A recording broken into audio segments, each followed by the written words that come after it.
Sabado kamay mo'y nanginginig sa pagod at sa pangarap na laging bit-bit. Ang tawag ni Mrs. galing sa Bicol. Salamat mahal sa padalang dolyar. Sige wag ka nang mag-alala. Ang itim mo'y pilit, hawak mo ang phone mo, pero ang utak mo'y nasa kabilang kondo. Nag-overtime ka raw, 12 oras na trabaho, pero ang totoo sa milk tea shop nag-aantay siya sa'yo.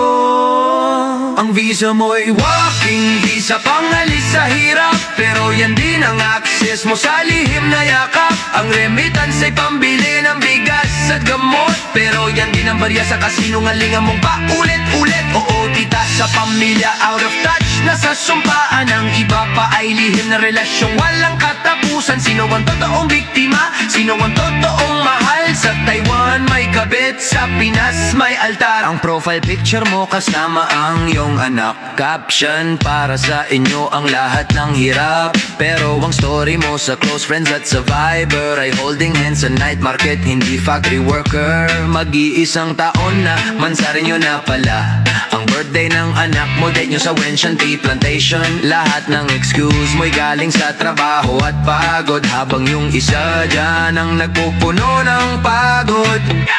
Ang visa mo'y walking visa, pangalis sa hirap, pero yan din ang access mo sa lihim na yakap. Ang remittance ay pambili ng bigas at gamot, pero yan din ang barya sa kasinungalingan mong paulit-ulit. Oo tias sa pamilya out of touch, nasa sumpaan. Ang iba pa ay lihim na relasyong walang katapusan. Sino ang totoong biktima? Sino ang totoong mahal? Sa Taiwan may kabit, sa Pinas may altar.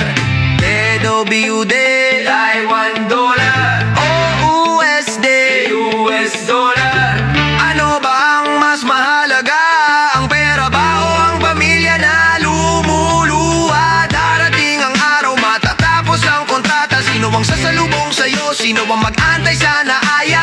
Ang lihim bang iyan? Kaya mo bang bitbitin? O iiwan mo lang din sa airport kasabay ng guilty mong damdamin? Ang